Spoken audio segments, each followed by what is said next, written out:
दिल्ली की रानी। एक थी रानी। क्योंकि राजा की मौत एक हादसे में हो गई थी, रानी को ही राज्य संभालना पड़ रहा था। रानी का नाम था रानी रश्मिवती। रानी ईमानदार थी और प्रजा की सेवा में लगी रहती थी। एक दिन उसके दरबार में 3 नौजवान आए, रमेश, सुरेश और दिनेश। कहो, क्या सहायता कर सकती हूँ मैं तुम्हारी? हम आपके दरबार में काम करना चाहते हैं ताकि जनता की सेवा कर सके। लेकिन अभी तो तुम्हारी उम्र बहुत छोटी है। तुम लोगों को तो अभी अपनी पढ़ाई पर ध्यान देना चाहिए। हमारा मन पढ़ाई में नहीं लगता। माता पिता को लगता है कि हम किसी के लायक नहीं है और हम साबित करना चाहते हैं कि हम लायक हैं। उत्साह बहुत अच्छा है, मगर अभी उम्र कच्ची है तुम लोगों की। अरे उम्र से क्या होता है रानी जी? शास्त्रों में लिखा है कभी किसी के ज्ञान को उसकी उम्र के आधार पर नहीं देखना चाहिए। बात तो सही है तुम्हारी। और अगर सच में तुम अगर ये संकल्प करके आए हो कि तुमको यहाँ काम करना है, तो पहले परीक्षा देनी पड़ेगी। 3 परीक्षा, एक शारीरिक परीक्षा, एक बुद्धि की परीक्षा और एक देशभक्ति की परीक्षा। और ये क्या है? वो मंत्री महोदय तुम्हें समझा देंगे। हमारे पास समय नहीं है। अगर तुम लोग तैयार हो तो बताओ। हाँ हाँ, हम तैयार है किसी भी परीक्षा के लिए। मैं भी तैयार हूँ कुछ भी कर गुजरने के लिए। तो ठीक है मंत्री जी, आप इन तीनों की परीक्षा कल से ही शुरू कर दीजिए। जो आ गया रानी साहिबा। अगले दिन से ही तीनों की परीक्षा शुरू हो जाती है। पहले शारीरिक परीक्षा, यानी किस में कितना है दम, ये देखेंगे हम। क्योंकि शरीर में दम होगा तभी तो प्रजा की सेवा में दम लगा पाओगे। हमें क्या करना होगा? वो पेड़ दिख रहा है, जो सबसे पहले चढ़ेगा उस पे दरबार में नौकरी पाने के अवसर उसी के बढ़ जाएंगे। मैं चढ़ता हूँ। अरे रुको रुको, गिनती गिनने दो। 1, 2, 3। 3 की गिनती के बाद रमेश और सुरेश भागकर पेड़ के पास गए, मगर दिनेश आराम से पेड़ के पास गया। जैसे ही रमेश और सुरेश आधे पेड़ तक चढ़ गए, दिनेश ने उन दोनों की टांग पकड़ के उन्हें नीचे गिरा दिया और खुद पेड़ पर चढ़ गया। दिनेश की जीत हुई। अरे लेकिन इसने बेईमानी की। बेईमानी नहीं की, बुद्धि लगाई। शरीर के दम के साथ दिमाग में भी दम होना चाहिए। क्यों मंत्री जी? हाँ हाँ, बात तो तुम्हारी सही है, लेकिन बात अगर बुद्धि की है तो बुद्धि की असली परीक्षा हम कल लेंगे। शाम को जाकर मंत्री रानी को सब बता देते हैं। यानी दिनेश उन सब में ज्यादा होशियार है। जी रानी साहिबा। अगले दिन तीनों की बौद्धिक परीक्षा का समय होता है। आज हमें क्या करना है मंत्री जी?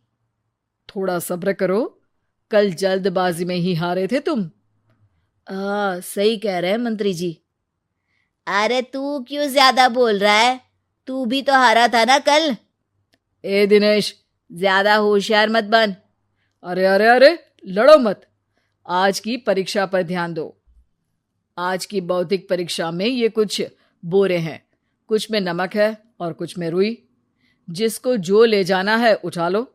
देखते हैं कि कौन जल्दी से कोई भी एक बोरा नदी के उस पार लेकर जाता है। समय शुरू होता है अब। तीनों बोरों की तरफ बढ़ते हैं।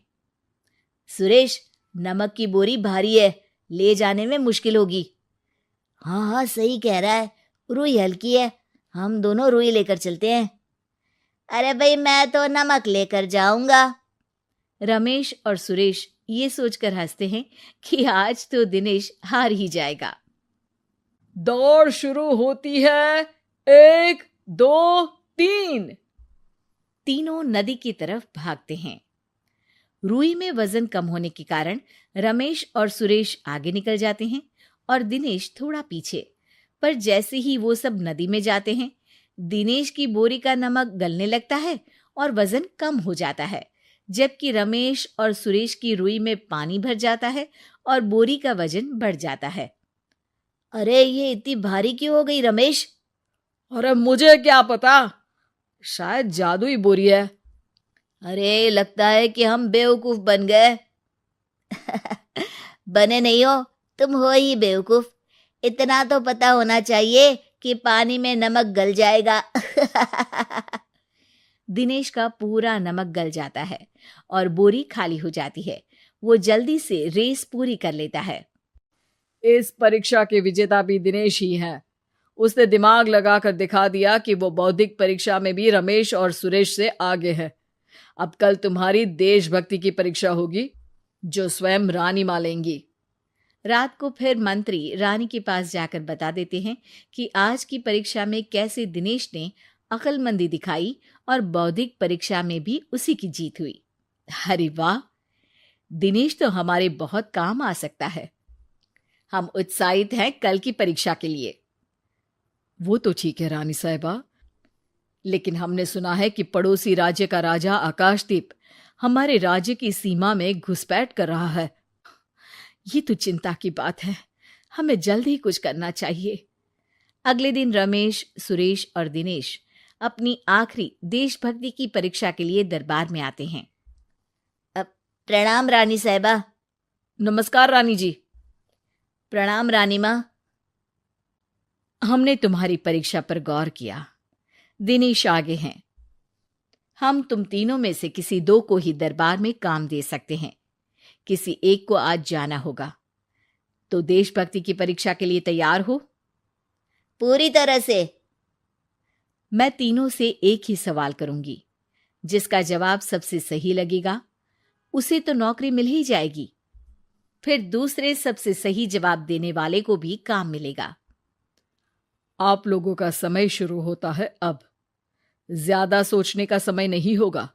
जो मन में पहली बात आए उसका जवाब दे। तो सवाल यह है कि तुम इस मिट्टी के लिए क्या कर सकते हो? मैं इस मिट्टी को साफ रखूंगा। यहाँ के लोगों के भोजन की कमी को मैं पूरी करूंगा। मैं यहाँ के लोगों को गले लगा लगा के उनको खुशी दूंगा रानी माँ, और गरीबों के लिए घर बनवाऊंगा। मैं इस मिट्टी के लिए किसी की जान भी ले सकता हूँ रानी माँ। मंत्री, दिनेश को एक तलवार दो। जी रानी जी।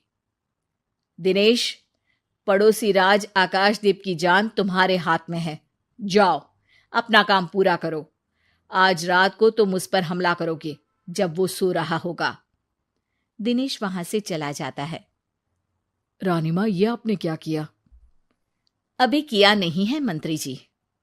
आप आकाशदीप को संदेशा भिजवाओ कि पड़ोसी देश का एक कातिल रात को उन पे हमला करेगा और दिनेश को पकड़वा दो।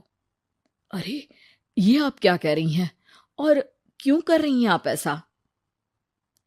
राजा को लगेगा कि हमने उसकी मदद की, उसकी जान बचाकर। वो हमारे राज्य का पीछा छोड़ देगा और हमारा एहसानमंद हो जाएगा। और दिनेश का क्या होगा?